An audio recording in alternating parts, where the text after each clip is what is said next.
¿Alguna vez has tenido que elegir entre tu futuro y tu conciencia? Lucio Guadarrama Hernández enfrentó esa decisión un martes por la mañana, cuando la vida le puso delante la oportunidad que había esperado durante 8 meses, y una anciana desconocida tirada en la banqueta, sangrando y pidiendo ayuda con los ojos. En ese momento, con el reloj corriendo y su corazón destrozándose, Lucio no sabía que su elección lo llevaría a través de 30 días de infierno absoluto, antes de descubrir un secreto que cambiaría todo lo que creía saber sobre sí mismo y su familia. El despertador sonó a las 5:30 de la mañana en el departamento de Lucio, pero él ya llevaba despierto más de 1 hora. No había podido dormir. La ansiedad le había mantenido los ojos abiertos toda la noche, mirando el techo manchado de humedad, mientras repasaba una y otra vez las respuestas que había memorizado para la entrevista. A su lado, sobre la mesita de noche improvisada con cajas de leche apiladas, estaba la fotografía de su madre. Guadalupe Hernández sonreía en esa imagen tomada años atrás, cuando todavía no sabía que la diabetes y los riñones enfermos se la llevarían lentamente, dejando a su hijo solo, con un departamento vacío y una montaña de deudas que crecía cada día como un monstruo hambriento. 2 meses, solo 2 meses habían pasado desde que su mamá cerró los ojos por última vez, en ese hospital público, donde las enfermeras estaban tan cansadas que ya no veían personas, solo cuerpos que atender. Lucio había estado junto a ella, sosteniendo su mano fría mientras ella murmuraba cosas sin sentido por la fiebre. «Mijo, no gastes dinero en mí. Ahorra para tu escuela. Tienes que estudiar, tienes que ser ingeniero como siempre soñaste». Esas fueron prácticamente sus últimas palabras coherentes, y Lucio había mentido. Había dicho, «Sí, mamá, voy a estudiar», cuando sabía perfectamente que cada peso que ganaba se iba en pagar las deudas médicas que ella había dejado. 58,000 pesos entre hospitales, medicinas, estudios, más los 12,000 que le debía a El Gordo, el agiotista del barrio que le había prestado cuando ya no había de dónde más sacar. 70,000 pesos en total, una cifra que para alguien como Lucio podría significar años de esclavitud. Lucio se levantó de la colchoneta tirada en el piso. Había vendido la cama hace 3 semanas y caminó hasta el pequeño altar que había armado para ella. 2 veladoras que se consumían lentamente, flores marchitas que no había podido reemplazar porque cada peso contaba, y esa fotografía donde su mamá todavía tenía luz en los ojos, donde todavía sonreía con esa sonrisa que decía, «Todo va a estar bien, mijo, ya verás». Se arrodilló frente al altar y susurró con la voz quebrada, «Mamá, hoy es el día. Hoy voy a conseguir ese trabajo y voy a salir de este hoyo. Te lo prometo. Voy a hacer que te sientas orgullosa de mí. Voy a demostrar que todo tu sacrificio valió la pena». Las lágrimas le quemaron los ojos, pero las contuvo. No podía presentarse a la entrevista con los ojos hinchados y rojos. Tenía que verse profesional, confiado, capaz, aunque por dentro se estuviera desmoronando. Se metió a bañar con agua fría porque el calentador llevaba roto 3 meses y no tenía dinero para arreglarlo. El chorro helado le golpeó la piel morena como miles de agujas, haciéndolo jadear, pero Lucio apretó los dientes y se frotó con el jabón barato hasta sentirse lo más limpio posible. El agua fría le ayudaba a despertar, a enfocarse, a olvidar por un momento el hambre que le roía el estómago desde ayer en la tarde, cuando se había comido su última tortilla con sal. Hoy tenía que verse bien, hoy tenía que ser perfecto. Desarrollos Urbanos del Valle. No era cualquier empresa, era una de las constructoras más importantes de la Ciudad de México, con proyectos en todo el país, con oficinas relucientes en Polanco, donde la gente llegaba en coches del año y usaba relojes que costaban más que todo lo que Lucio había ganado en su vida. El puesto de asistente administrativo que ofrecían pagaba 15,000 pesos al mes. 15,000 pesos. Para Lucio, que juntaba apenas 5,000 mensuales trabajando como animal, era una fortuna inimaginable. Era 3 veces lo que ganaba matándose en sus 3 chambitas, repartiendo comida en una moto destartalada que se apagaba en cada semáforo por las mañanas, desde las 6 hasta las 11, ayudando en un taller mecánico por las tardes, donde el dueño, don Fermín, le gritaba por todo pero al menos le pagaba puntual, y lavando platos en una taquería hasta pasada la medianoche, con las manos destrozadas por el jabón industrial y el agua hirviendo, oliendo a grasa rancia, tan cansado que a veces se quedaba dormido de pie. 15,000 pesos significaban poder respirar por primera vez en años. Significaban poder pagar a los agiotistas que tocaban su puerta cada semana con caras cada vez más amenazantes, con voces que pasaban de «¿Cuándo me pagas, Lucio?», a «Ya me estás cansando, cabrón». Significaban no tener que dormir con un cuchillo debajo de la almohada, por miedo a que vinieran de madrugada a partirle la cara, a romperle los dedos, a hacer lo que hacían con los que no pagaban. Significaban, tal vez, poder comer 2 veces al día otra vez, poder tener luz sin preocuparse por el corte, poder volver a soñar con estudiar ingeniería algún día, cuando las deudas estuvieran saldadas, cuando volviera a ser un ser humano y no solo una máquina de trabajar y de ver dinero. El traje que le había prestado su vecino, Don Chuy, le quedaba grande.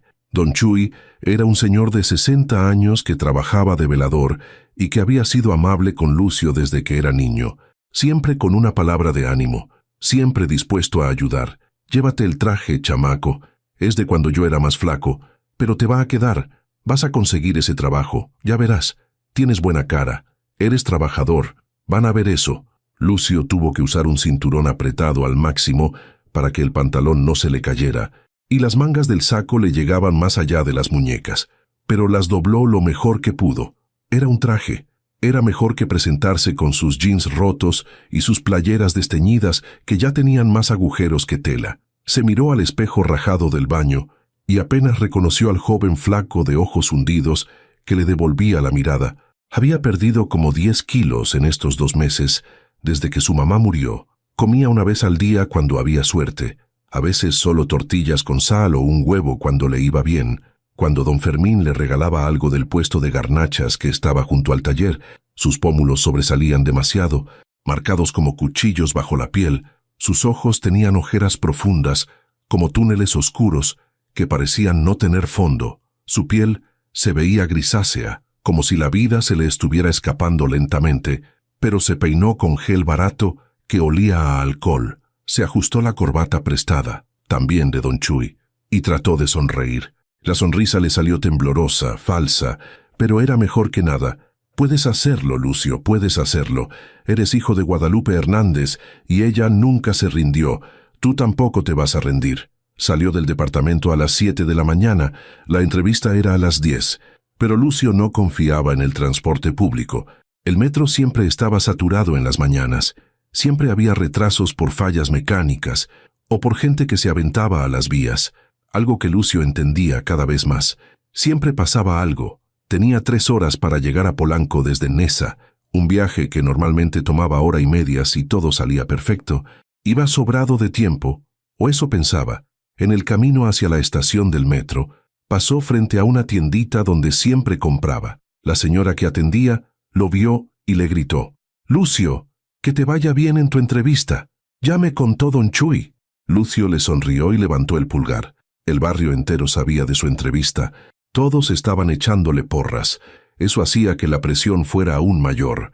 No podía fallar, no solo por él, sino por todos los que creían en él. La línea B del metro estaba detenida cuando llegó a la estación. «Fallas técnicas en la señalización», anunció una voz aburrida y metálica por el altavoz, mientras cientos de personas se empujaban en el andén como ganado asustado, maldiciendo, sudando, desesperados por llegar a sus trabajos, a sus vidas. Lucio sintió cómo el pánico le apretaba el pecho como una mano invisible. Miró su reloj, un Casio viejo que había sido de su papá, el papá que nunca conoció, que solo existía en fotografías borrosas y en las pocas historias que su mamá le contaba cuando estaba de buen humor. Las 8:30. Todavía tenía tiempo, todavía podía llegar, solo tenía que mantener la calma, respirar, confiar en que el metro empezaría pronto. Esperó 15 minutos parado entre el mar de gente que olía a sudor y frustración.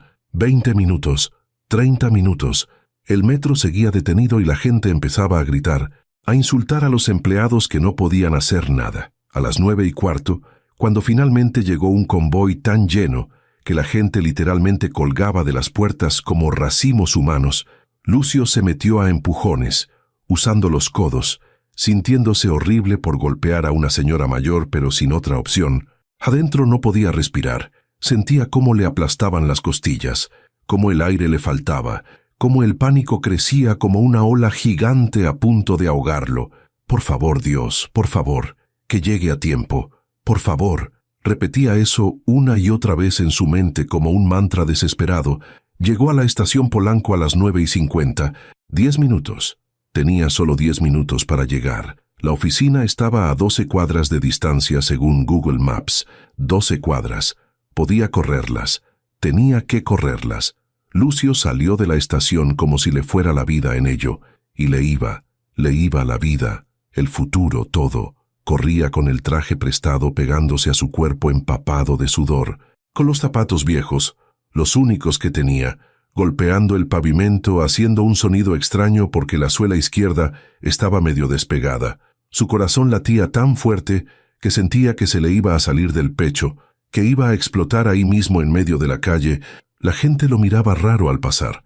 Ese muchacho flaco corriendo desesperado en traje mal ajustado, con la cara roja y los ojos desorbitados, pero a Lucio no le importaba nada, nada excepto llegar a tiempo, nada excepto no decepcionar a su mamá muerta, a don Chuy, a don Fermín, a todos los que confiaban en él, nada excepto salvar su propia vida. Iba por la 7ª cuadra. Le faltaban 5 más cuando la vio. Una señora mayor estaba tirada en la banqueta, completamente tirada, con el cuerpo en una posición extraña, con la cabeza contra el concreto sucio, manchado de chicles viejos y escupitajos. Un hilillo de sangre le bajaba desde la frente hasta la mejilla arrugada, dibujando una línea roja brillante contra su piel pálida como papel. Sus manos temblaban violentamente, las venas azules marcadas bajo la piel transparente. Sus ojos, nublados y asustados, buscaban algo, alguien, cualquiera que la viera, que reconociera que existía, que no era solo un bulto más en la banqueta.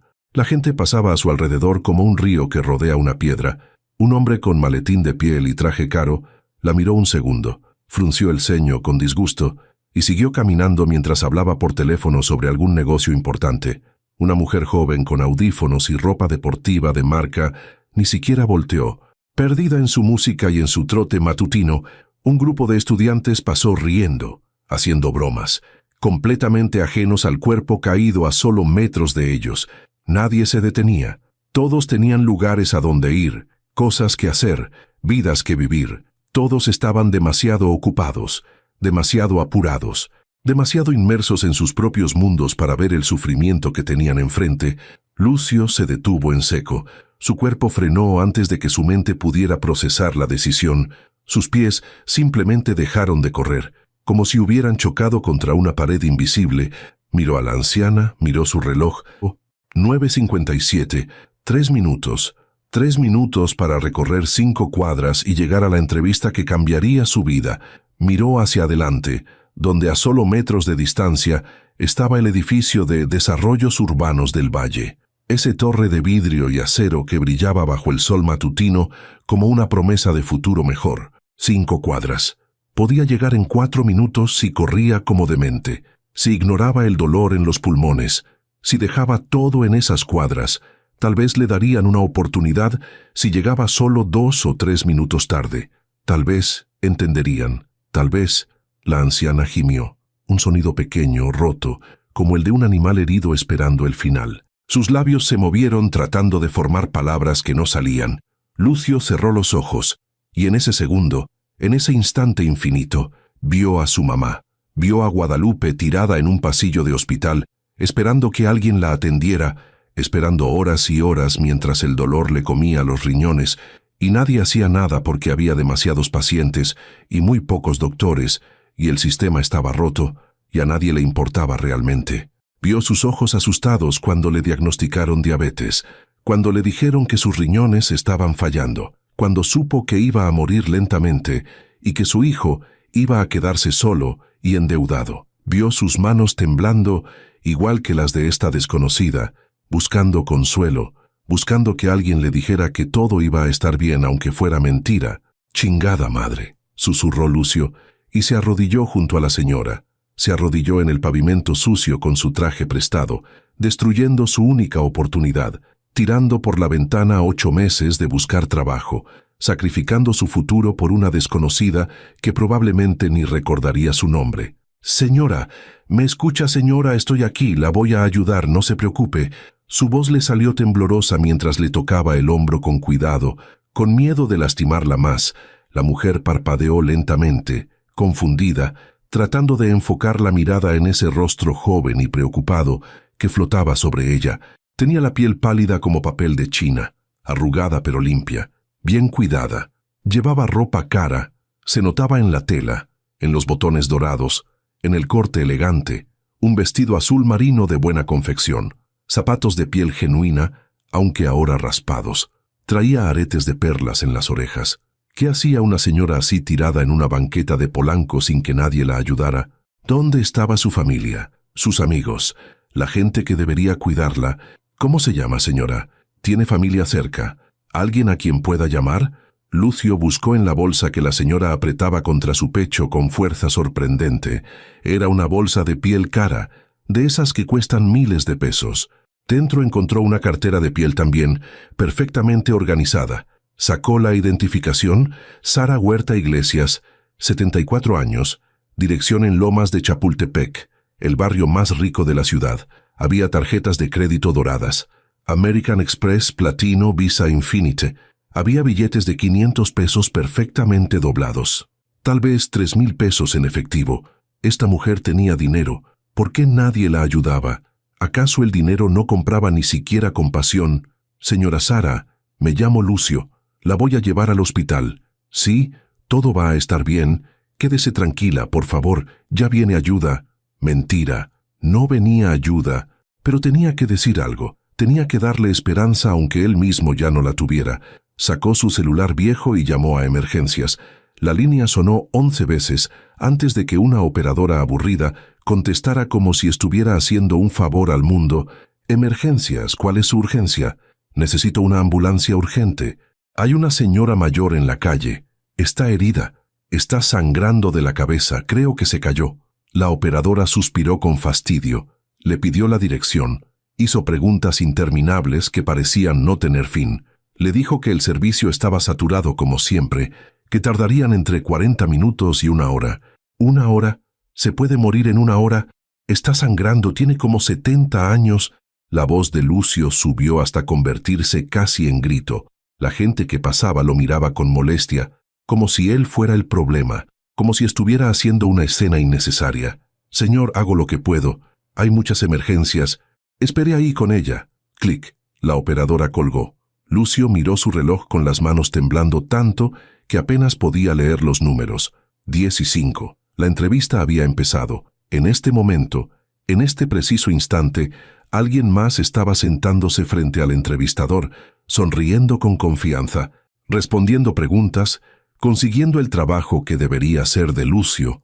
Con manos que parecían de otra persona, marcó el número de Desarrollos Urbanos del Valle, que tenía anotado en un papel que guardaba en su bolsillo como si fuera un billete de lotería ganador. Una secretaria contestó con voz profesional y fría, como témpano de hielo: «Buenos días. Desarrollos Urbanos del Valle, ¿en qué puedo ayudarle?». Su tono dejaba claro que no quería ayudar a nadie, que solo estaba haciendo su trabajo. Lucio tragó saliva. «Buenos días, buenos días. Habla Lucio Guadarrama Hernández. Tengo una entrevista programada a las 10 de la mañana, pero tuve una emergencia grave. Estoy ayudando a una persona herida en la calle. Por favor, ¿pueden esperarme unos minutos o reagendar la entrevista? Por favor, es muy importante para mí». Las palabras le salieron atropelladas, desesperadas, patéticas. La secretaria suspiró exactamente igual que la operadora de emergencias. «Señor Guadarrama, su entrevista era a las 10 en punto. Puntualidad es uno de los requisitos básicos para trabajar en esta empresa. Ya estamos entrevistando al siguiente candidato. Si no puede presentarse, lamentablemente no podemos hacer nada por usted. Tenemos una lista larga de personas esperando esta oportunidad. Por favor». «Señorita, es solo media hora. Yo llego corriendo. Solo necesito». «Lo siento mucho, señor, pero no depende de mí. Son las políticas de la empresa. Que tenga buen día». Clic. El mundo de Lucio se derrumbó. Se quedó ahí, arrodillado en la banqueta sucia, con el teléfono en la mano y un hueco enorme abriéndose en su pecho, tragándose todo: la esperanza, el futuro, los sueños, todo. La señora Sara gemía bajito, agarrándole la mano con una fuerza sorprendente para alguien tan frágil, con dedos que parecían garras desesperadas.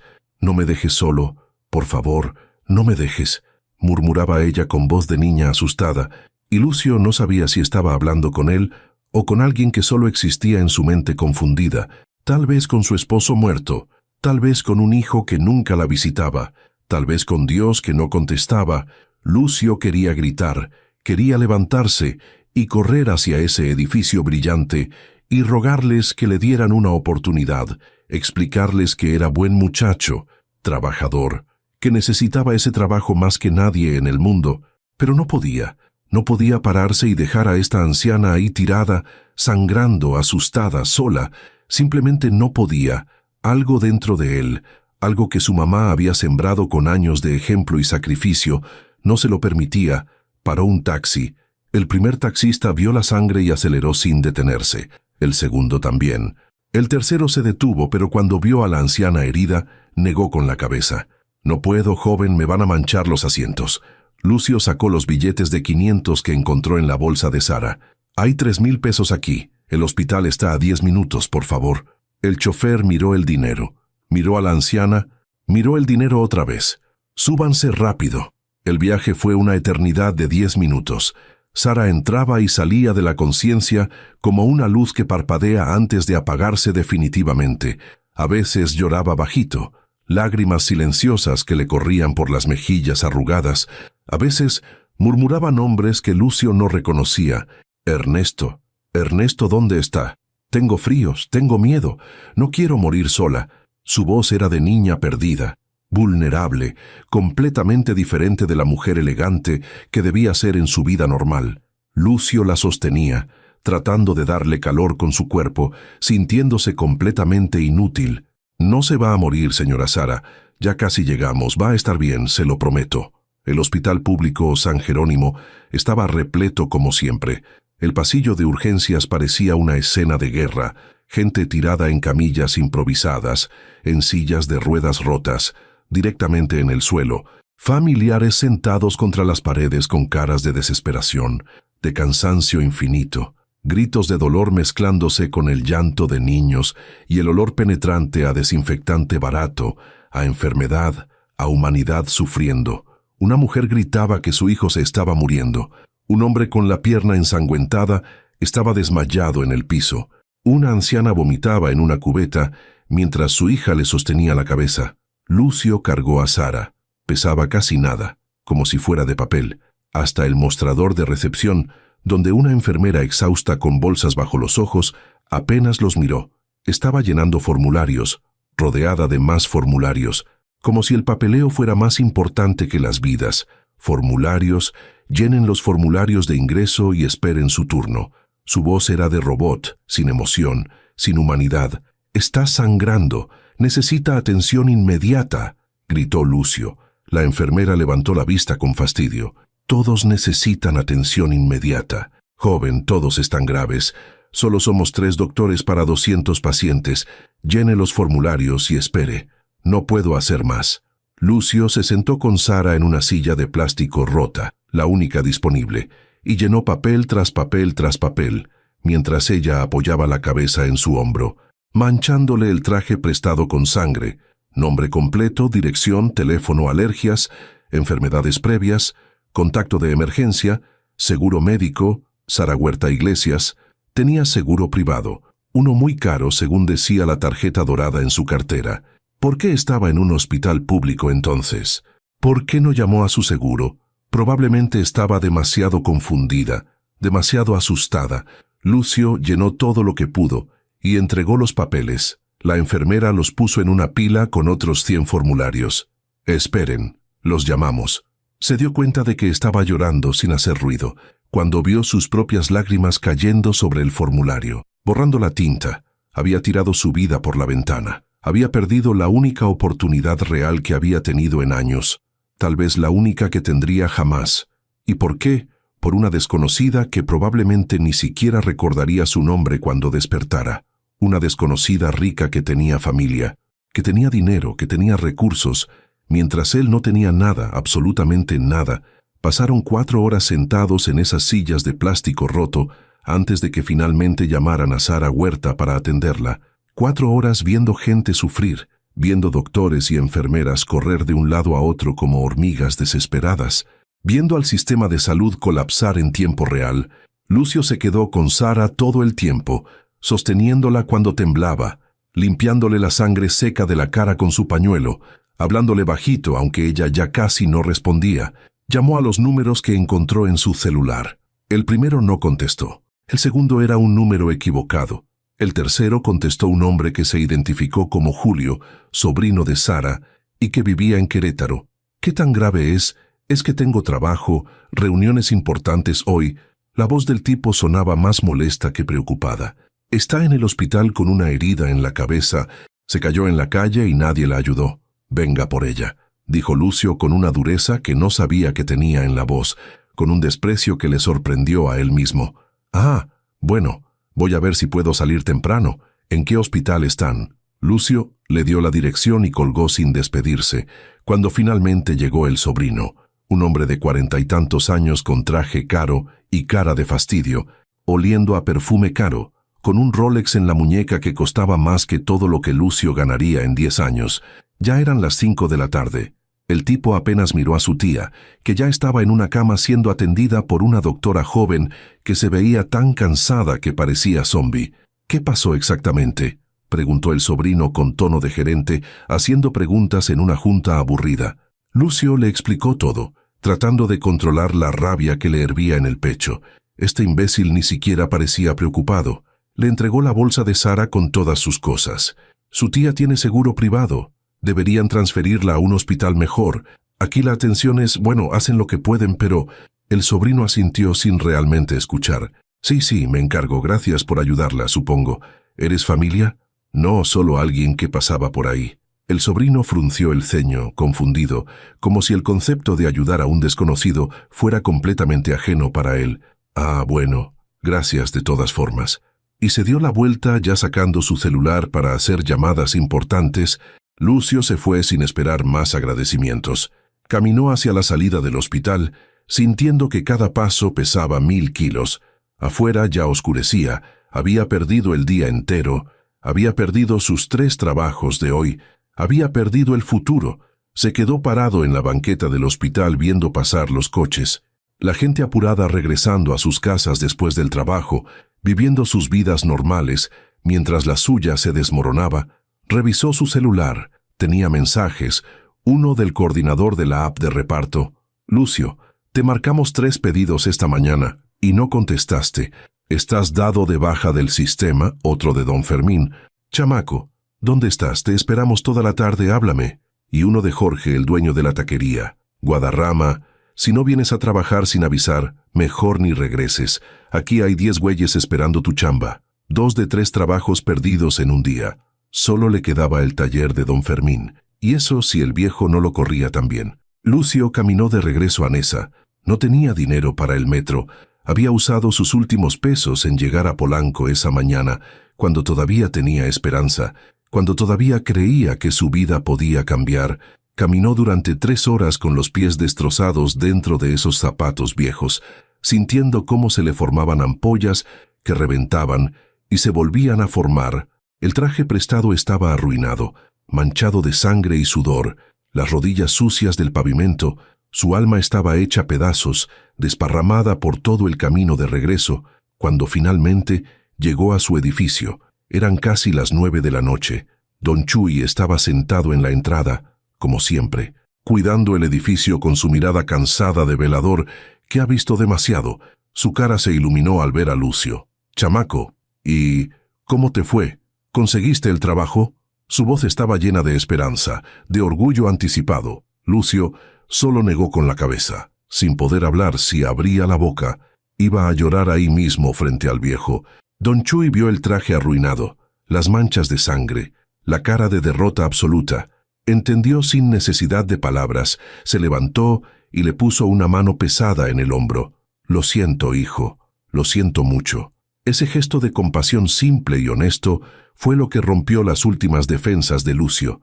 Subió las escaleras como zombi, abrió la puerta de su departamento vacío, Se quitó el traje ensangrentado con cuidado, tendría que lavarlo y devolvérselo a don Chuy, y se tiró en la colchoneta del suelo, y ahí, solo en la oscuridad, lloró como no había llorado desde el funeral de su mamá. Lloró por todo, por la oportunidad perdida, por los trabajos perdidos, por las deudas que nunca podría pagar, por su mamá que había sufrido tanto para criarlo y que merecía un hijo exitoso en lugar de este fracaso de 23 años. Lloró hasta quedarse dormido con el sabor salado de las lágrimas en los labios. Los siguientes 30 días fueron los más oscuros de su vida. No fue una oscuridad metafórica, fue real, tangible, visceral. Fue despertarse cada día sin ganas de abrir los ojos. Fue sentir el peso del fracaso aplastándolo contra el colchón. Fue el hambre constante royéndole el estómago como un animal rabioso. Fue el miedo paralizante cada vez que escuchaba pasos en el pasillo, pensando que eran los cobradores viniendo a cumplir sus amenazas. El día 2 después de la entrevista perdida, Lucio intentó recuperar su trabajo de repartidor, llamó al coordinador, le explicó que había tenido una emergencia familiar. Lo siento, Lucio, pero la app funciona con base en confiabilidad. Ya te reemplazamos, suerte, clic. Fue a la taquería a hablar con Jorge, a rogarle que le diera otra oportunidad. Jorge estaba entrevistando a un muchacho nuevo. Ya te dije, Guadarrama, no puedo tener gente que desaparece sin avisar. Ya contraté a alguien más. Agarra tus cosas del locker y vete. Lucio recogió su mandil sucio y sus 2 playeras de repuesto. 20 meses había trabajado ahí, 20 meses oliendo a grasa, quemándose las manos, aguantando los gritos de Jorge cuando se equivocaba. Todo borrado en un segundo. Solo le quedaba don Fermín. Fue al taller con el alma en los pies. Don Fermín estaba debajo de un coche, sus piernas saliendo de abajo del chasis. Don Fermín, soy Lucio. Vengo a explicarle lo que pasó. El viejo rodó hacia afuera, con la cara manchada de grasa, el overol sucio. Lo miró con esos ojos que habían visto mucha vida. Ya me enteré, chamaco, don Chuy me contó. Ayudaste a una viejita en lugar de ir a tu entrevista. Lucio asintió, esperando el regaño, el despido, en cambio.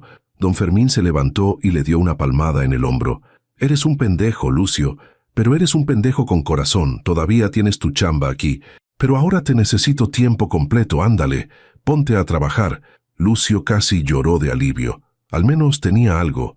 150 pesos diarios por 8 horas de trabajo de lunes a sábado, 900 pesos a la semana, 3.600 pesos al mes.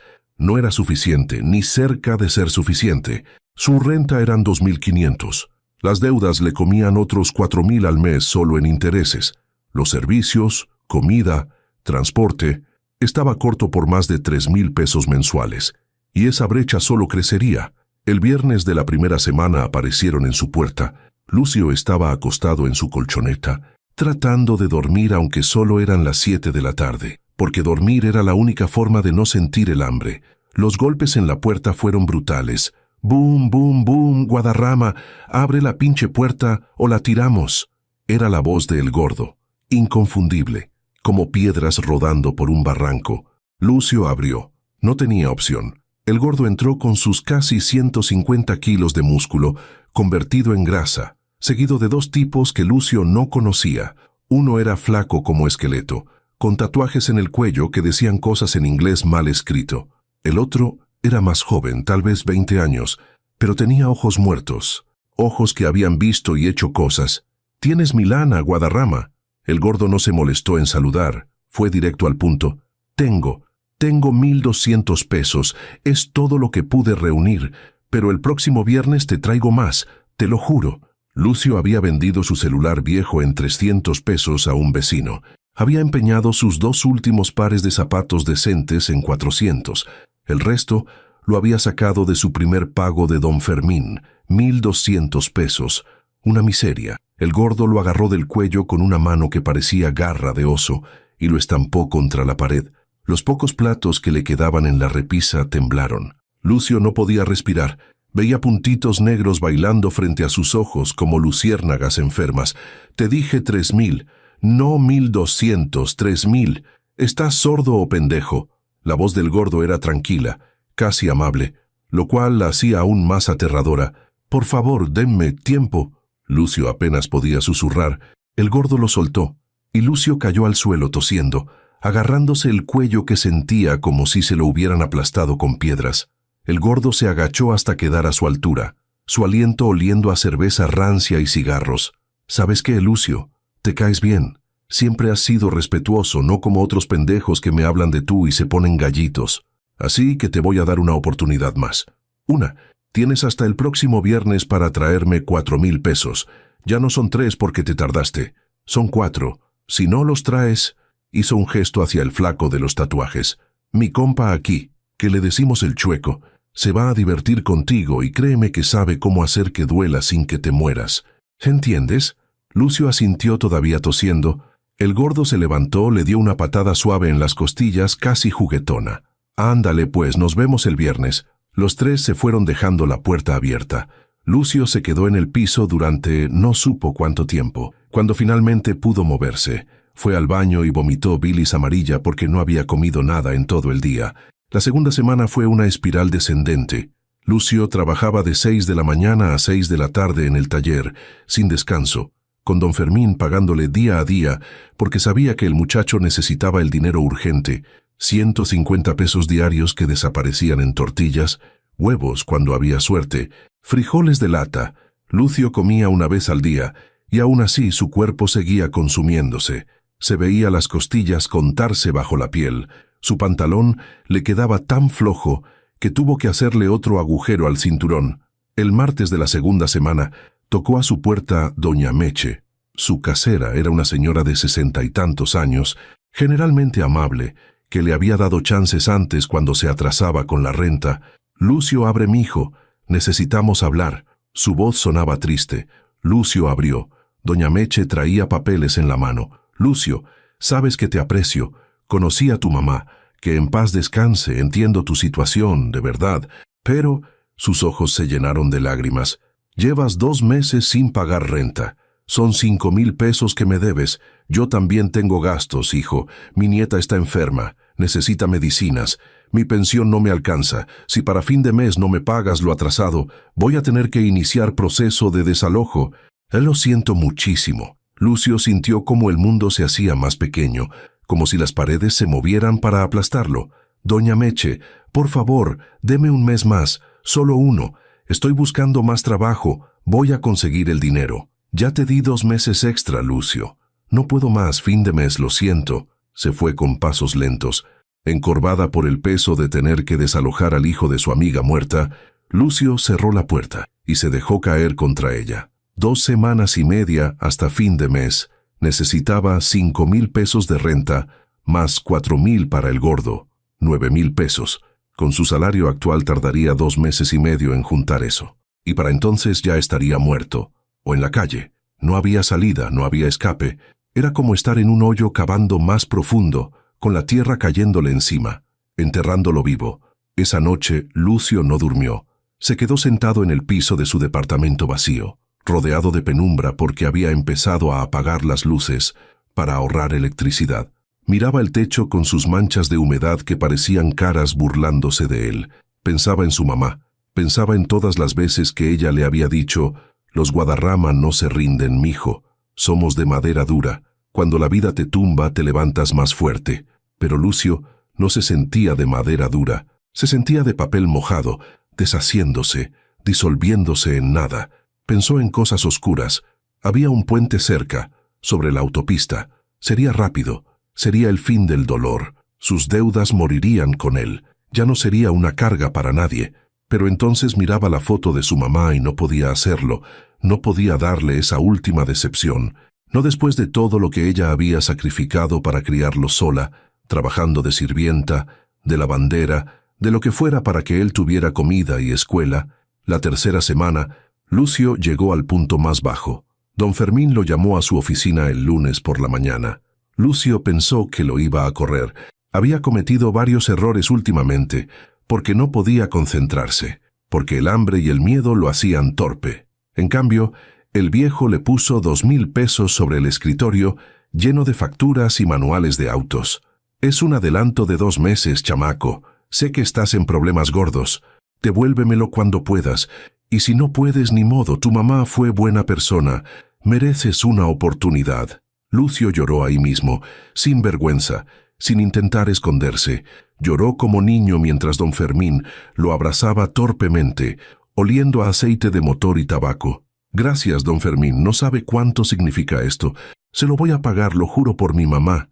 Ya sé, chamaco, ya sé.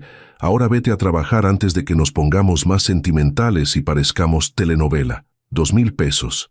2,000 pesos, que eran un salvavidas, pero no suficiente para llegar a la orilla. Le faltaban 2,000 más para el gordo. Le faltaban 5,000 para la renta. Lucio empezó a considerar cosas en las que nunca había pensado antes. Había un tipo en el barrio, el Chino le decían, que reclutaba gente para pasar droga. Pagaban bien, 1,000 pesos por viaje, era arriesgado, pero ¿qué otra opción tenía? 3 o 4 viajes y tendría lo que necesitaba. Fue a buscar al Chino una tarde después del trabajo, lo encontró en su esquina de siempre, rodeado de muchachos jóvenes que lo veían como si fuera estrella de rock. «Oye, Chino, necesito hablar contigo». El Chino era un tipo de 30 y tantos, flaco, nervioso, con los dientes amarillos de fumar cristal. «Lucio, el niño bueno de doña Guadalupe, ¿qué haces aquí?», se burló. Necesito chambear, me dijeron que tú das trabajo». El Chino lo miró de arriba abajo. «¿Trabajo? ¿Sabes qué tipo de trabajo doy?» «Sí». «¿Y estás dispuesto?» Lucio dudó. Pensó en su mamá, en cómo ella había rechazado ayuda de esos tipos toda su vida, prefiriendo morirse de hambre antes que ensuciarse las manos. Pensó en cómo ella lo miraba, orgullosa, diciéndole: «Tú eres diferente, mijo, tú vas a ser alguien». No podía. No después de todo lo que ella había sacrificado para que él fuera un hombre de bien. «¿Sabes qué? Olvídalo. Me equivoqué de lugar». Se dio la vuelta para irse. El Chino se rió. «Sabía que no tenías los huevos. Ándale, vete a lavar platos o lo que hagas, niño bueno». Lucio se fue sintiendo avergonzado, pero también aliviado. Su mamá tenía razón. Había líneas que no podía cruzar.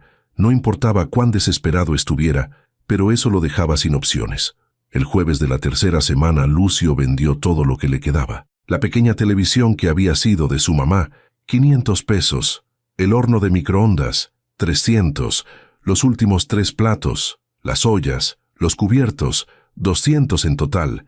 La silla rota de madera, 50 pesos. El abanico que no servía, 30. 1,080 pesos que sumados a los 2,000 de don Fermín le daban 3,080.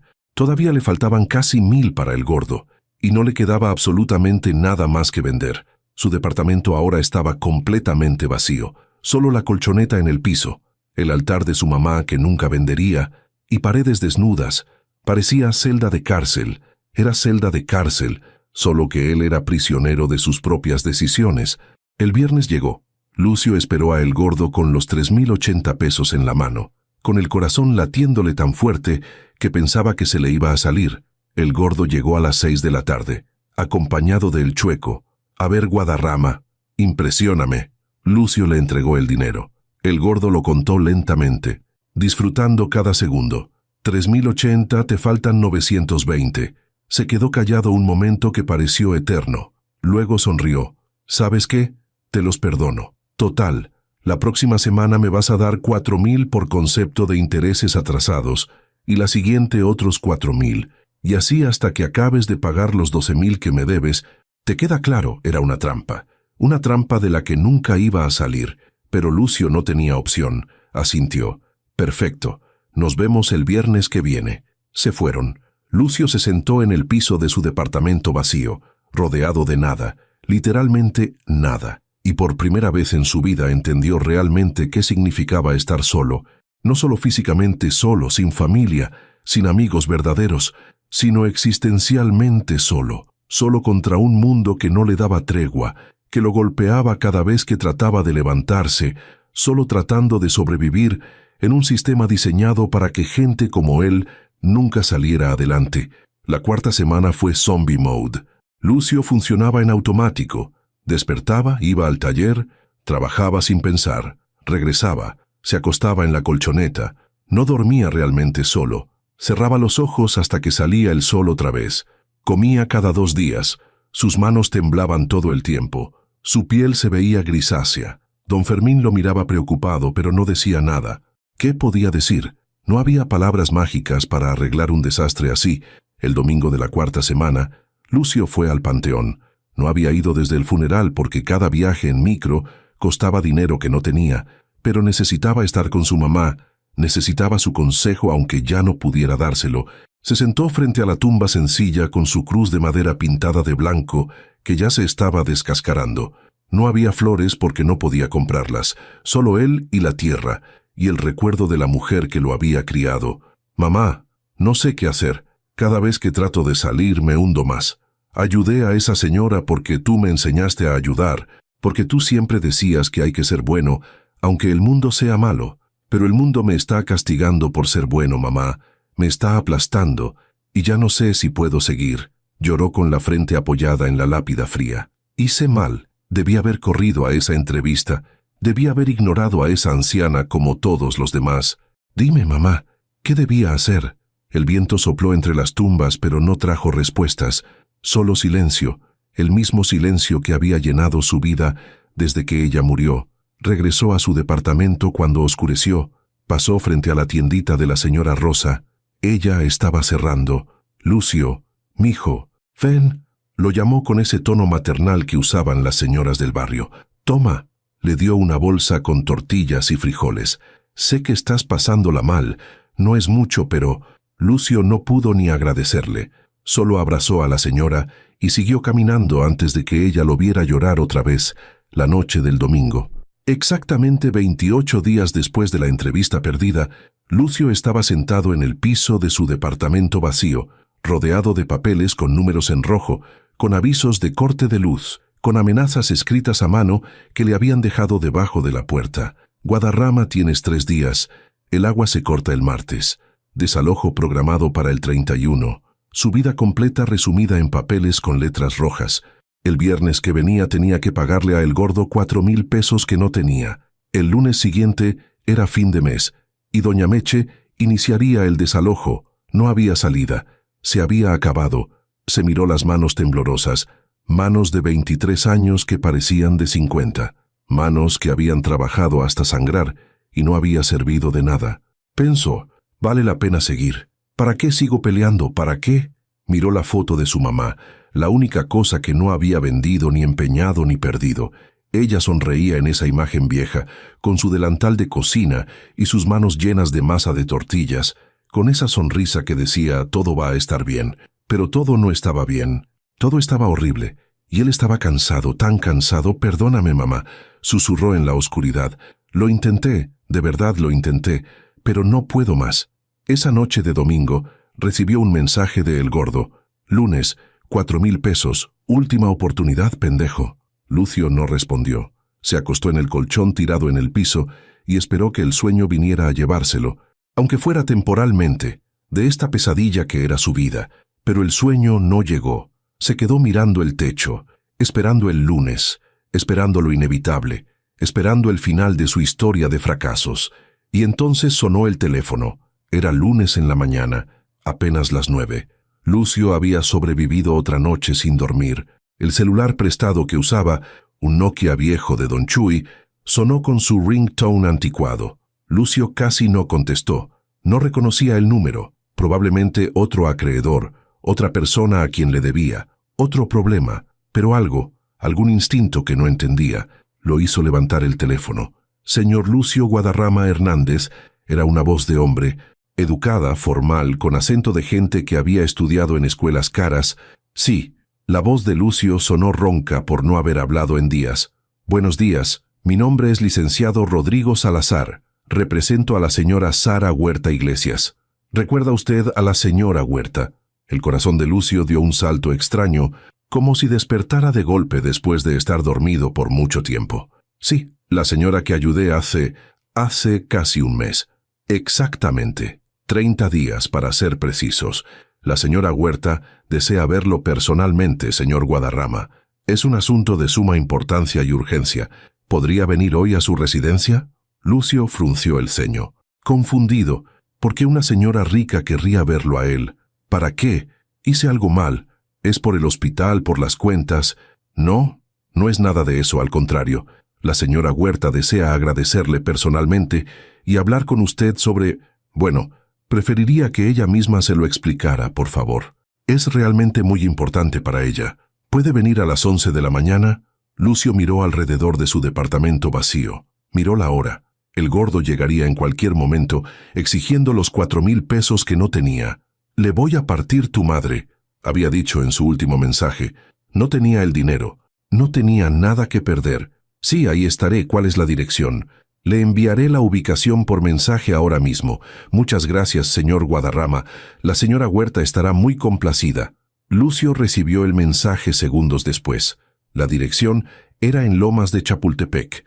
Lomas, el barrio más caro de la Ciudad de México, donde vivían políticos, empresarios, gente que aparecía en revistas. ¿Qué hacía él, un muerto de hambre de Nesa, yendo a Lomas? Pero se vistió con lo único que le quedaba, unos jeans remendados y una camisa que había sido blanca hace tiempo, pero ahora era más bien gris. Se lavó la cara con agua fría. Trató de arreglarse el pelo que le había crecido despeinado y salvaje. No importaba. No es como si pudiera verse peor de lo que ya se veía. Salió del departamento sin saber si volvería. Tal vez el gordo ya estuviera esperándolo afuera, pero no había nadie. Solo don Chuy barriendo la entrada. «¿A dónde vas tan temprano?» «Chamaco, tengo una cita, no sé bien qué es». Don Chuy lo miró con esos ojos que veían todo. «Que te vaya bien, hijo. Y si necesitas algo, aquí estoy». Lucio tuvo que pedir prestado para el metro y el micro que lo dejó en Lomas, 30 pesos que le prestó don Chuy sin hacer preguntas. El viaje fue como viajar a otro planeta. Las calles de Lomas no tenían basura. Los coches estacionados costaban millones. Las casas eran mansiones con jardines perfectos, como salidas de películas gringas. Lucio caminaba sintiendo que todos lo miraban, que era obvio que no pertenecía ahí, que en cualquier momento alguien llamaría a seguridad para sacar al intruso pobre. La dirección lo llevó frente a una propiedad inmensa, una mansión blanca de 2 pisos con columnas, con jardines que parecían de revista, con una fuente de cantera en el frente donde el agua bailaba al sol. La reja era de hierro forjado con diseños elegantes de hojas y flores. Un guardia de seguridad uniformado estaba en la caseta. Lucio casi se dio la vuelta. Esto era un error. Él no debería estar ahí, pero el guardia ya lo había visto. Salió de la caseta. «¿Busca a alguien?» Su tono era cortés, profesional. «Yo. Busco a la señora Sara Huerta. Me mandó llamar. Soy Lucio Guadarrama». El guardia revisó una lista en su tableta. «Ah, sí, el señor Guadarrama. Lo están esperando. Pase, por favor». Presionó un botón y la reja se abrió con un sonido suave, casi musical. Lucio caminó por el sendero de piedra entre flores que probablemente costaban más que su renta mensual. Rosas perfectas, hortensias, jazmines que perfumaban el aire. Todo tan perfecto que parecía irreal. La puerta principal se abrió antes de que llegara. Apareció un señor mayor con traje impecable, chaleco, corbata. «Señor Guadarrama, bienvenido. Soy Miguel, mayordomo de la señora Huerta. Por favor, pase». «¿Mayordomo?» La gente todavía tenía mayordomos en la vida real. Entró a un hall de entrada más grande que su departamento entero. Piso de mármol brillante, donde podía ver su reflejo. Una escalera curva de madera oscura con barandal de hierro forjado. Cuadros enormes en las paredes que parecían muy antiguos, muy valiosos. Una lámpara de cristal colgando del techo alto, brillando como 1000 estrellas. «Por favor, espere aquí un momento. Informaré a la señora Huerta de su llegada». Lucio se quedó parado en medio de todo ese lujo sintiéndose sucio, inadecuado, fuera de lugar. Miró sus zapatos viejos dejando marcas en el piso perfecto y quiso desaparecer. Miguel regresó minutos después sonriendo. «La señora Huerta lo recibirá en la sala principal. Por favor, sígame». Lo guió por un pasillo donde había más cuadros, fotografías enmarcadas en plata, floreros con arreglos frescos. Todo gritaba dinero, antigüedad, clase. Llegaron a una sala que era del tamaño de la casa completa de Lucio cuando vivía con su mamá. Muebles de madera oscura y tapizados en terciopelo. Libreros llenos de libros antiguos con lomos de piel. Ventanales enormes que dejaban entrar luz dorada del sol matutino. Y ahí, sentada en un sillón de terciopelo azul junto a la ventana, estaba Sara Huerta Iglesias. Se veía completamente diferente de aquella mujer confundida y sangrante tirada en la banqueta hace 30 días. Llevaba un vestido elegante color perla que le llegaba hasta las rodillas, perfectamente planchado. El cabello blanco estaba peinado en un chongo elegante. Llevaba maquillaje discreto que resaltaba sus ojos cafés claros, Solo un pequeño vendaje color piel en la sien recordaba el incidente, pero cuando lo vio entrar, esos ojos se llenaron de lágrimas inmediatamente. «Lucio Guadarrama Hernández», dijo ella, y su voz era firme pero cargada de emoción profunda. Se levantó del sillón con movimientos lentos pero seguros. «Siéntate, por favor, Miguel, tráenos café, por favor». Lucio se sentó en la orilla de un sillón que probablemente costaba más que todo el mobiliario que había vendido en su vida. Se sentía ridículo con su ropa desgastada en medio de tanto lujo. Sara se sentó frente a él, estudiando su rostro con intensidad que lo hacía sentir desnudo, expuesto. «Señora Huerta, yo no sé por qué me mandó llamar. Si es por los gastos del hospital, yo puedo ir pagando poco a poco». «No». Sara levantó una mano deteniéndolo. «No es nada de eso. Al contrario, necesito hablarte. Necesito explicarte por qué te mandé llamar». Tomó aire profundamente, como preparándose para algo importante. «Hace 30 días, un joven desconocido sacrificó algo muy importante para ayudarme, cuando nadie más lo hizo. Ese joven fuiste tú. Cuando desperté completamente en el hospital y mi sobrino, que es un inútil, por cierto, me contó vagamente lo que había pasado, insistí en saber más. ¿Quién eras? ¿Por qué me ayudaste? ¿Qué te costó?» Miguel trajo una charola de plata con café en tazas de porcelana fina. Lucio tomó la taza con manos temblorosas. Asustado de romperla, Sara continuó. «Contraté investigadores. Espero que no te ofenda, pero necesitaba entender qué clase de persona hace algo así, qué clase de hombre sacrifica su futuro por una desconocida».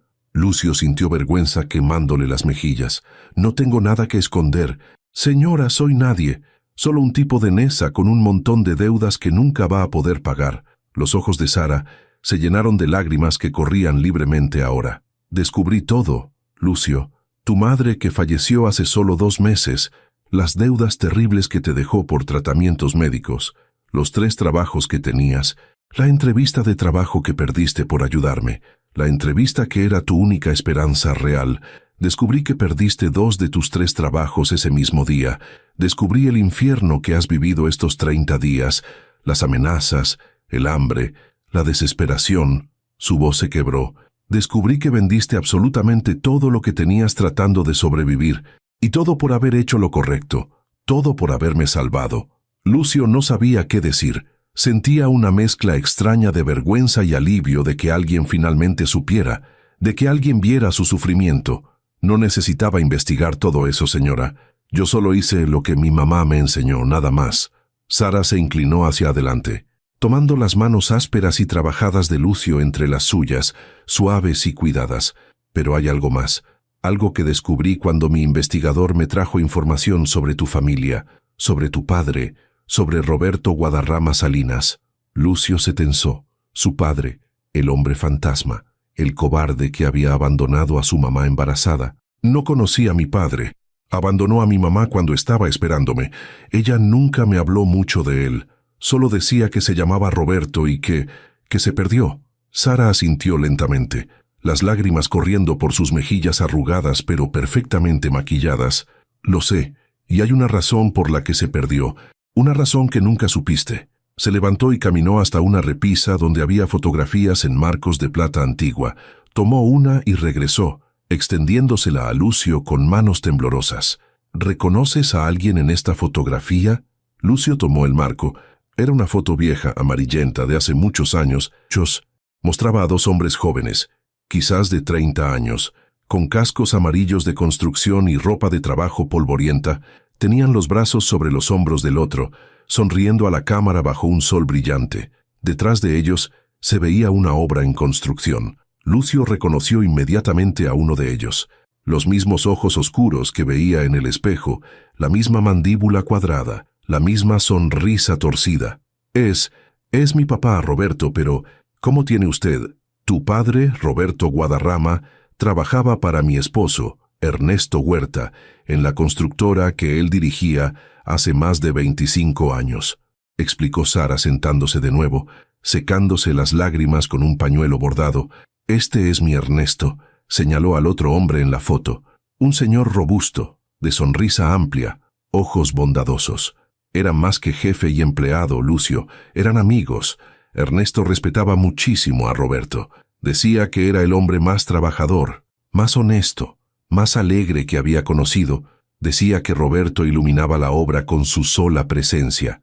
Lucio miraba la fotografía sintiendo algo extraño en el pecho. Su padre se veía feliz ahí, completo, vivo de una forma que nunca había imaginado. Mi mamá nunca me enseñó fotos de él así. Solo tenía una donde se veía serio, como para documentos. Tu madre probablemente guardó los recuerdos felices para ella misma. El dolor a veces hace eso. Sara respiró profundo, preparándose. Lucio, hace 26 años, el día 3 de marzo de 1999, hubo un accidente terrible en una obra donde tu padre y mi esposo trabajaban. Estaban construyendo un centro comercial en Satélite. Era un proyecto enorme. Había cientos de trabajadores.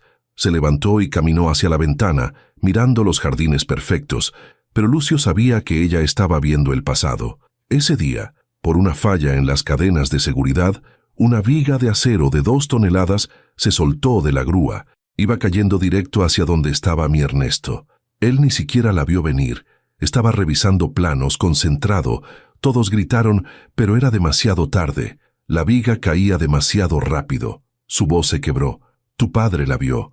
Roberto vio la viga cayendo, y sin pensarlo, sin dudarlo ni un segundo, se lanzó, empujó a Ernesto con todas sus fuerzas, sacándolo de la trayectoria, pero él no alcanzó a quitarse. La viga le cayó en la espalda, 2 toneladas de acero contra su columna vertebral. Lucio dejó de respirar. El mundo se detuvo. ¿Qué? Los doctores dijeron que era un milagro que estuviera vivo, pero su columna quedó severamente dañada.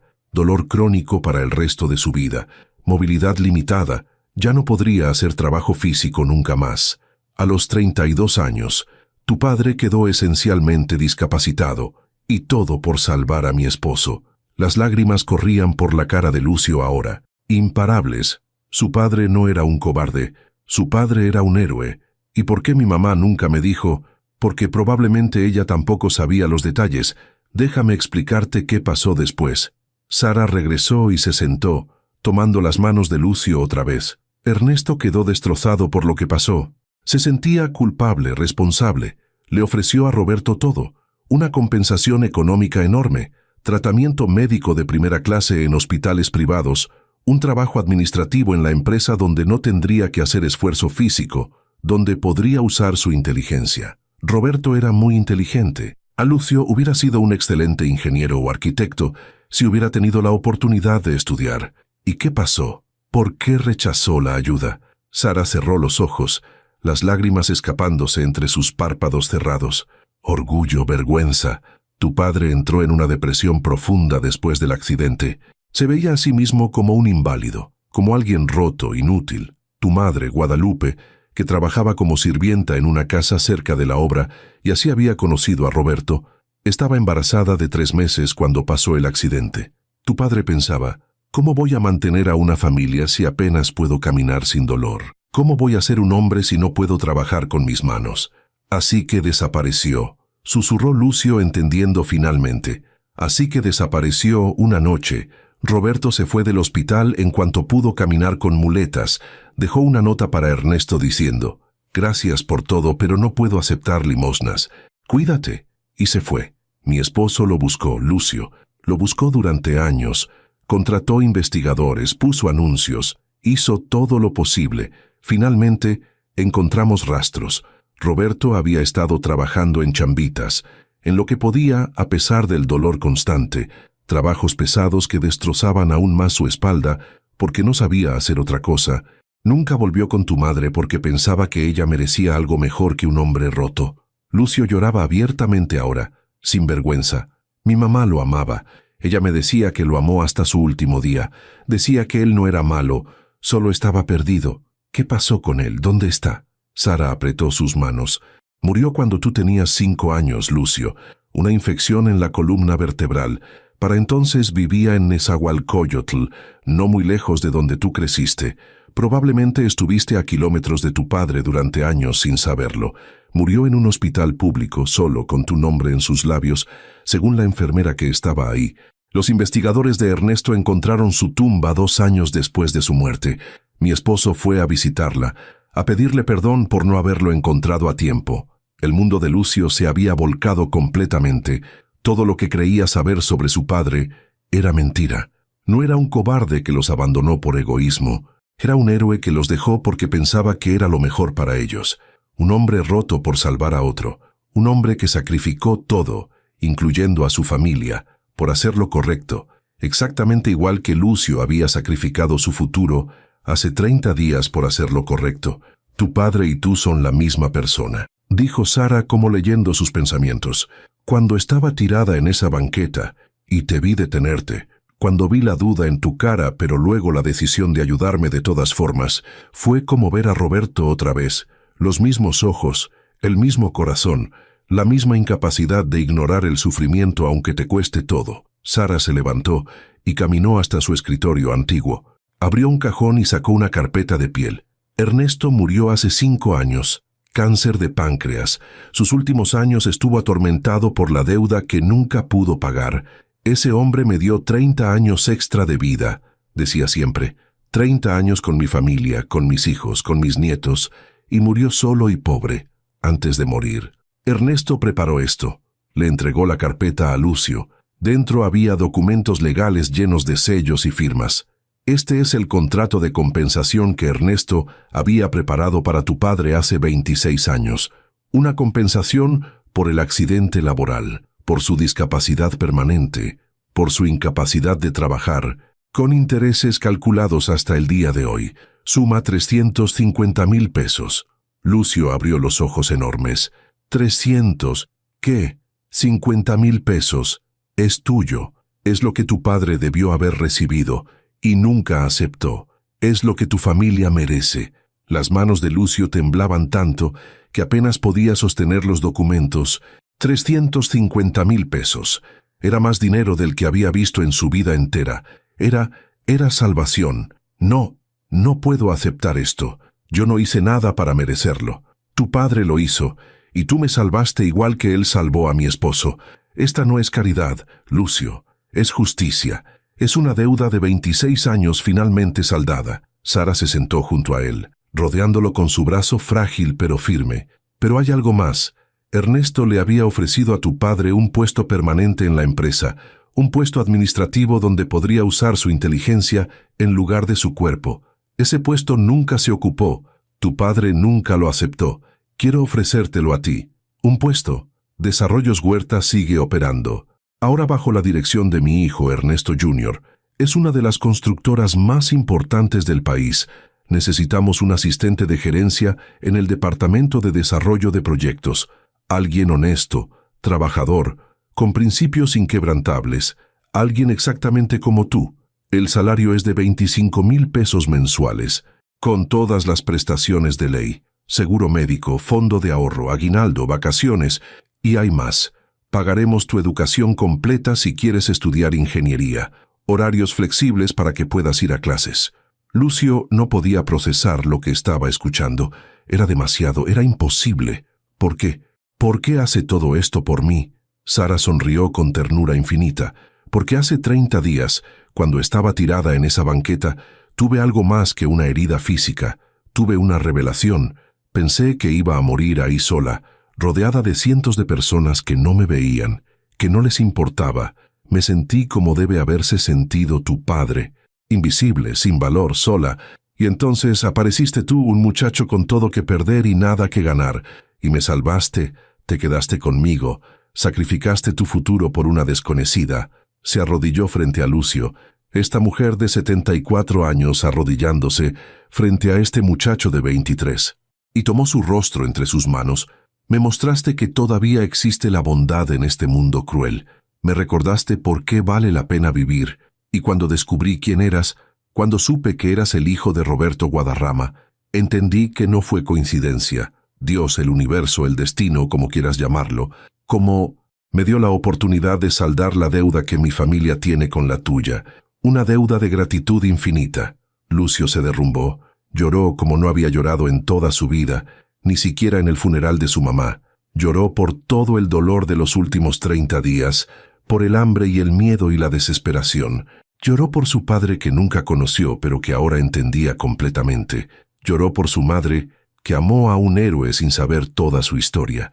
Lloró de alivio, de gratitud, de incredulidad. Sara lo abrazó como si fuera su propio hijo, dejándolo sacar todo lo que había guardado durante un mes de infierno. «No lo entiendo», sollozó Lucio entre sus brazos. «No merezco esto, solo hice lo correcto, cualquiera hubiera». «No», lo interrumpió Sara con firmeza, separándolo para mirarlo a los ojos rojos e hinchados.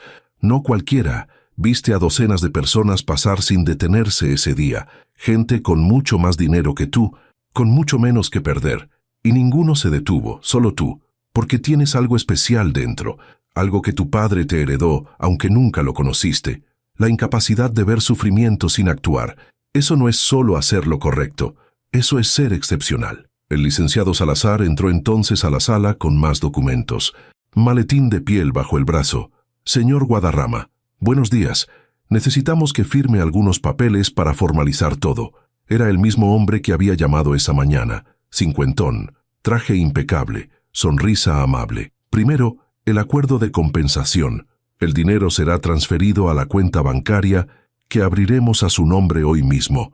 El proceso toma unas horas, pero para mañana por la mañana tendrá acceso completo a los fondos». Lucio miraba los papeles como si fueran de otro planeta. Yo tengo deudas, gente peligrosa que me busca. Hoy me van a lastimar si no les pago». «Dame los nombres y cantidades», dijo Sara inmediatamente, su voz tomando un tono de acero. «Todas tus deudas, cada una, las vamos a liquidar hoy mismo en las próximas horas. Nadie va a volver a amenazarte, Lucio. Eso se acabó para siempre. Es que no pueden. Son agiotistas, gente del barrio, gente peligrosa. Precisamente por eso necesitamos actuar rápido». Sara miró al licenciado Salazar. «Rodrigo, trae efectivo, lo que sea necesario. Y si alguien se pone difícil, recuérdales que tenemos muy buenos abogados y contactos en la policía». Lucio sacó de su bolsillo arrugado el papel donde había anotado todas sus deudas con mano temblorosa semanas atrás. El Gordo, 12,000 pesos, Doña Meche la Casera, 5,000, Hospital San Jerónimo, 41,000, Farmacia Guadalupe, 3,000, Empeño, El Rápido, 2,500, total, 63,500 pesos, una montaña que lo había estado aplastando. Sara apenas parpadeó al ver el número. «Rodrigo, 65,000 en efectivo ahora, y prepara cartas legales para cada acreedor, indicando que la deuda está saldada en su totalidad y que cualquier intento de cobro adicional o acoso resultará en acciones legales». «Enseguida, señora Huerta». Las siguientes horas fueron un torbellino completamente surreal para Lucio. Firmó papeles que no entendía del todo, pero el licenciado Salazar le explicaba cada uno pacientemente. «Este es el contrato de compensación. Este es tu contrato laboral con Desarrollos Huerta. Comienzas el próximo lunes si te parece bien. Este es el convenio de pago de colegiatura para la universidad que elijas». Sara le preparó comida de verdad. Miguel sirvió en el comedor elegante. Sopa de verduras caliente, pollo en mole con arroz, tortillas recién hechas, agua de Jamaica, flan de postre. Lucio comió lentamente al principio, su estómago encogido por tantos días de hambre protestando, pero luego más rápido, saboreando cada bocado como si fuera el mejor alimento que hubiera probado en su vida, porque lo era. «Come todo lo que quieras», dijo Sara viéndolo con ternura maternal. «Y Miguel, prepara comida para que Lucio lleve a su casa, suficiente para varios días». A las 2 de la tarde, el licenciado Salazar regresó con una maleta pequeña. La abrió revelando fajos de billetes perfectamente organizados. 65,000 pesos en efectivo, señor Guadarrama.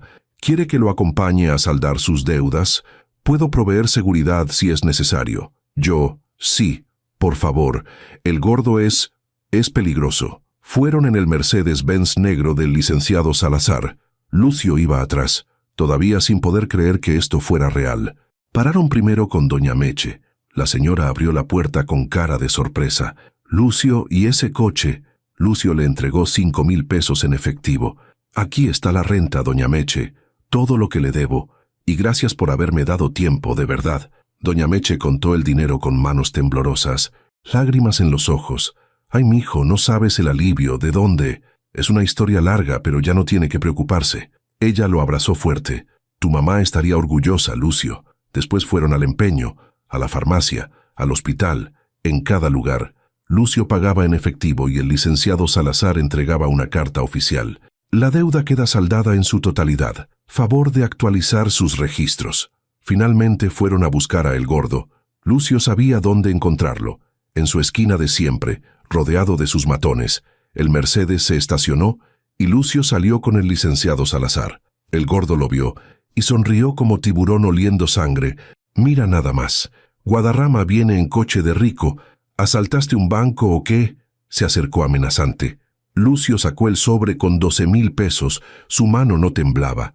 «Aquí está todo lo que te debo. 12,000 pesos exactos, cuéntalos». El Gordo los tomó, confundido, y los contó 2 veces. «¿De dónde sacaste? No es tu problema. Ya te pagué, estamos a mano». Lucio se sorprendió de lo firme que sonaba su propia voz. El licenciado Salazar dio un paso adelante. «Soy el licenciado Rodrigo Salazar de Salazar y Asociados. La deuda del señor Guadarrama con usted queda saldada en su totalidad. Aquí tiene una constancia firmada. Si vuelve a buscar al señor Guadarrama por cualquier motivo, procederemos legalmente contra usted por extorsión y usura. Buenos días». Le entregó un papel oficial con sellos y firmas. El Gordo lo miró, luego a Lucio, luego al Mercedes brillante, luego al abogado con su traje de 5,000 pesos. Por primera vez en su vida, Lucio vio miedo en los ojos de El Gordo. El tipo guardó el dinero sin decir nada y se dio la vuelta. Sus matones lo siguieron como perros confundidos. Lucio respiró profundo. Era libre. Por primera vez en años, era completamente libre. Regresaron a la mansión donde Sara lo esperaba con una bolsa grande llena de tuppers con comida. «Para que comas bien esta semana». «¿Y esto?». Le dio un sobre. 5,000 pesos en efectivo para tus gastos inmediatos. Ropa, zapatos, lo que necesites. El lunes te esperamos en la oficina a las 9 de la mañana. La dirección está aquí. Le dio una tarjeta elegante. «Y Lucio, bienvenido a la familia, porque eso es lo que eres ahora. Familia». Lucio la abrazó con fuerza. Este muchacho demacrado de 23 años y esta señora elegante de 74, 2 extraños unidos por un momento de bondad en una banqueta sucia hace 30 días. «Gracias», susurró él. «Gracias por salvarme. Gracias por ver a mi papá en mí. Gracias por todo». «No me agradezcas», dijo ella con lágrimas. «Tu padre le dio 30 años de vida a mi esposo. Tú me diste esperanza cuando la había perdido. Somos nosotros quienes estamos en deuda contigo». El licenciado Salazar lo llevó de regreso a Nesa. Lucio bajó del Mercedes con su bolsa de comida y su sobre con dinero. Todavía sin poder creer que fuera real, don Chuy estaba en su puesto, sus ojos casi saliéndose al ver el coche. «Lucio, ¿qué?» «Es una historia larga, don Chuy, pero todo va a estar bien ahora. Todo va a estar bien». Subió a su departamento vacío. Se sentó en el piso con la bolsa de comida, sacó la foto de su mamá y habló con ella. «Mamá, pasó algo increíble hoy, algo que no vas a creer». Le contó todo, sobre Sara, sobre su papá Roberto el héroe, sobre la compensación, sobre el trabajo, sobre todo. «Mi papá no era cobarde, mamá. Era como tú, era fuerte, era bueno. Sacrificó todo por hacer lo correcto, igual que tú sacrificaste todo por mí». Las lágrimas le corrían, pero esta vez no eran de dolor. «Voy a estar bien, mamá. Voy a estudiar ingeniería como siempre soñaste. Voy a ser alguien, voy a hacer que estés orgullosa. Y voy a ayudar a otra gente también, como Sara me ayudó a mí. Porque ahora entiendo que así funciona el mundo cuando dejamos que funcione bien. La bondad crea más bondad. El sacrificio crea más sacrificio. Y el amor nunca muere, solo cambia de forma». Se quedó ahí sentado hasta que dejó de llorar. Luego comió. Comió como no había comido en semanas, saboreando cada bocado, dándole gracias a su mamá, a su papá que nunca conoció, a Sara, al universo que finalmente había decidido darle un respiro. Esa noche, Lucio durmió profundo por primera vez en 30 días. Durmió sin pesadillas, sin miedo, sin hambre, porque sabía que cuando despertara, comenzaría una vida completamente nueva. Una vida que su padre había pagado con su cuerpo, una vida que su madre había ganado con su amor. Una vida que él casi pierde pero que recuperó haciendo exactamente lo mismo que ellos hubieran hecho, sacrificarse por un extraño. Y en 30 días, su vida había cambiado para siempre.